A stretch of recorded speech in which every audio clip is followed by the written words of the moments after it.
নমস্কার। কথার কোলাজের আজকের সান্ধ্যবাসরে আমি একটি প্রবাদ নিয়ে বলবো। আর এই প্রবাদটি বহুল ব্যবহৃত, জনৈক, কি বলবো, কচি বলা যাচ্ছে না, অর্ধ কচি, কচিত্ব ছাড়িয়ে গেছেন, কিন্তু এখনও তারুণ্য কিছুটা রয়েছে। সেই বামপন্থী একটি নেতা, সুদর্শন নেতা, দেখতে শুনতে ভালো, খুব উত্তপ্ত কথা বলতে পারেন, দামি গাড়ি চড়েন। জানি না, পারিবারিক আর্থিক সঙ্গতি হয়তো খুব ভালো, তাদের পক্ষেই অবশ্য রাস্তায় দাঁড়িয়ে দরিদ্র খেটে খাওয়া মানুষের না খেতে পাওয়ার যন্ত্রণাটা বোঝা বেশি স্বাভাবিক। তো এই মানুষটি আজকে আজকে না, মাঝে মধ্যেই আমাদের প্রধানমন্ত্রী নরেন্দ্র দামোদর ভাই মোদিকে কে হে তুমি হরিদাস পাল বলে থাকেন। এই মানুষটি শিক্ষিত মানুষ, কিন্তু তাকে যারা শিক্ষা দিয়েছিলেন তারা এটুকু বলে দেননি যে তোমার নীতি ভিন্ন হতে পারে, তোমার পথ ভিন্ন হতে পারে, কিন্তু এই ভারত, এত বড় ভারতবর্ষের অধিকাংশ জনতার রায়ে যিনি নির্বাচিত হয়ে ভারতের প্রথম ব্যক্তিত্ব হচ্ছেন প্রধানমন্ত্রী বা রাষ্ট্রপতি, তাকে তুমি অবমাননা করতে পারো না।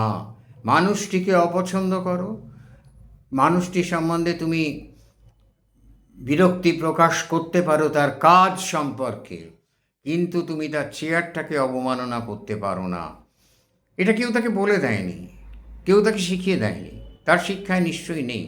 নইলে তিনি বারে বারে বারে বারে তিনি কে হে তুমি হরিদাস পাল বলবেন কেন? কিন্তু এটা আমার প্রতিপাদ্য বিষয় না। আমার প্রতিপাদ্য বিষয়, ফল সুপক্ষ হলে দেব সেবায় লাগে, মানব সেবাতে লাগে, মানবই তো দেব। ফল কচি অবস্থায়, টক রস প্রধান ফল কচি অবস্থায় নুন দিয়ে খেতে ভালো লাগে, কিন্তু যে পাকেও নি, কচিও নেই, ঘরেও নহে পারেও নহে, যে জন আছে মাঝখানে, সেই ফল কাকপক্ষীও ঠুকরে দেখে না। তো কে হে তুমি হরিদাস পাল বলার ভেতরে সেই জাতীয় একটা বিষয় রয়েছে। হরিদাস পাল সম্বন্ধে এই নেতাটি স্বঘোষিত জানেন না। হরিদাস পাল অতি দরিদ্র গন্ধবণিক পরিবারে জন্মগ্রহণ করেছিলেন। বাবার নাম নিতাই চরণ পাল। পিতার মৃত্যুর পর হরিদাস কলকাতায় আসেন। কলকাতায় এসে তিনি, সেটা 1892 সালের ঘটনা, 1897 সাল, তিনি ওই সময়টা সোনার দোকানে চাকরি করতেন, অতি সামান্য মাইনে। অতি দরিদ্র মানুষটি সামান্য রোজগার করে সংসার চালাতেন। এরপর তার মামার মৃত্যুতে তিনি প্রচুর সম্পত্তির মালিক হন। আর এরম করে হঠাৎ করে প্রচুর সম্পত্তির মালিক হলে সবারই মাথা ঘুরে যায়। কিন্তু সর্বজনশ্রদ্ধেয় হরিদাস পাল, যাকে এই সমস্ত মানুষের কে হে তুমি হরিদাস পাল, এটা একটি প্রবাদ বচন ঠিকই, তবু এইভাবে ব্যবহার করার অধিকার নেই, কারণ এটা জানেন না হরিদাস পালকে। হরিদাস পালের কিন্তু এই বিপুল সম্পত্তি হাতে পেয়ে মাথা ঘোরেনি। তিনি বড়বাজারে কাঁচ আর লণ্ঠনের ব্যবসা করেছিলেন। সেই ব্যবসায় তখনকার দিনে কোটি কোটি টাকা উপার্জন করেন।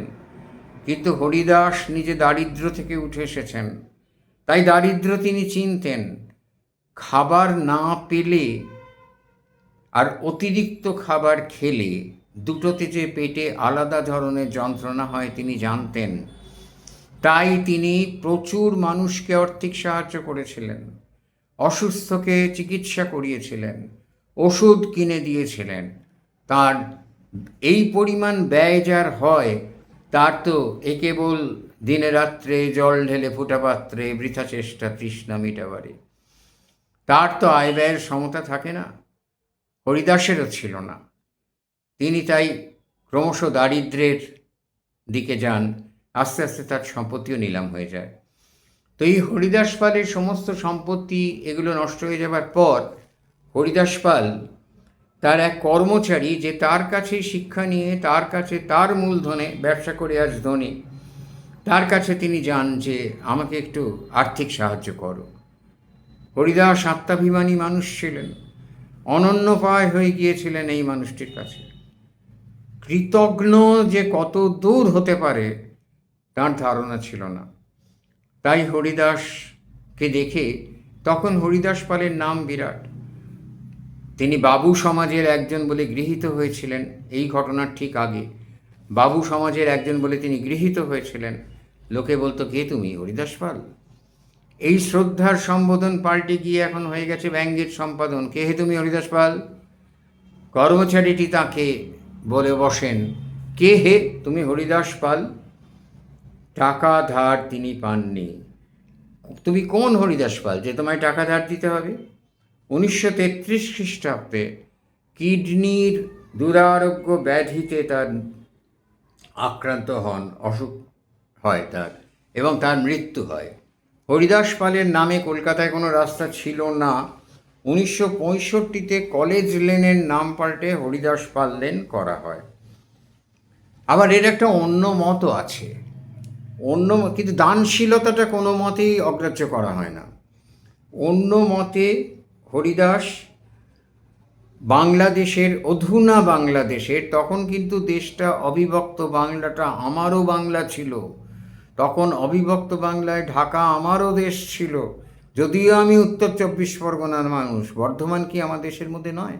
তখন ঢাকা আমার দেশের মধ্যে ছিল। পরে এই দেশ ও দেশ তত্ত্ব তৈরি করেছে সুবিধাবাদী রাজনীতিকেরা। তো হরিদাস পাল বাংলাদেশের হরিপুরের বাসিন্দা ছিলেন, দানবীর, কিন্তু লাম্পট্য দোষযুক্ত। তখন বাবুরা সকলেই লাম্পট্য দোষযুক্ত হতো। লাম্পট্য দোষ নিশ্চয়ই প্রশংসনীয় নয়, কিন্তু সেই লাম্পট্য দোষের কারণে হরিদাস পালের এবং দানবীর দুটো কারণে তার অর্থ ব্যাপক পরিমাণে ব্যয় হয়ে যায়, এবং হরিদাস পাল অসুস্থ অবস্থায় তার মৃত্যু হয়। এবং ঘটনাটা ওই একটাই, ওই কর্মচারীর কাছে আসেন কিছু আর্থিক সাহায্যের আশায়, আর্থিক সাহায্য পাননি, তার মৃত্যু হয়। এবার এখানে আমার প্রশ্ন হলো, এই যে না পাকা না কাঁচা, কি বলবো, দরকচা শব্দটা বড় রূঢ়, ব্যবহার করতে চাইছি না। এই যে বামপন্থী বামাচারী লালপন্থী, বামপন্থী বামাচারী লালপন্থী নেতা প্রায়শই আমাদের প্রধানমন্ত্রীকে কে হে তুমি হরিদাস পাল বলেন। আরও দু একবার বলেছেন বলেই সমাজ মাধ্যমে দেখেছি বলে মনে হচ্ছে, ভুল হতে পারে। একবার বললেও সমানই অপরাধ। এইটা বলার আগে তিনি জেনে নিন হরিদাস পাল কে ছিলেন। আজকে যদি যে কোনো মানুষ যদি হরিদাস পালের মতো চারিত্রিক গুণ, দানশীলতার গুণটা অর্জন করতে পারে, তাহলে সে মানুষের নাম সোনার অক্ষরে লেখা থাকবে মানবের ইতিহাসে। এরা মানবেন না, কারণ দানবীর হোক আর যাই হোক, ব্যবসা করে টাকা রোজগার করেছে, শ্রমিক ঠকিয়েছে, শ্রমের দান দেয়নি। সুতরাং বুর্জুয়াদের দানের কোনো মূল্য নেই। কিন্তু আমি জিজ্ঞেস করি, বিনম্র প্রশ্ন আমার, মাও সেতুং কী দান করেছিলেন? হোচিমিন কী দান করেছিলেন? লেনিন কী দান করেছিলেন? স্ট্যালিন কী দান করেছিলেন? আমাদের দেশের বামপন্থী নেতারা ব্যক্তিগত সম্পদ থেকে কী দান করেছেন? অনেকেই তো শুনি প্রচুর দামি গাড়ি চড়ে ঘোরেন, বিশাল আর্থিক সঙ্গতি। তিনি কি দান করেন? না, করেন না। দারিদ্র ভাঙিয়ে খান, দারিদ্র মূলধন, দারিদ্র মূলধন, দারিদ্র প্রচার করাটা ব্যবসা, আর দারিদ্র প্রচার করে ক্ষমতাটা রোজগার। নমস্কার।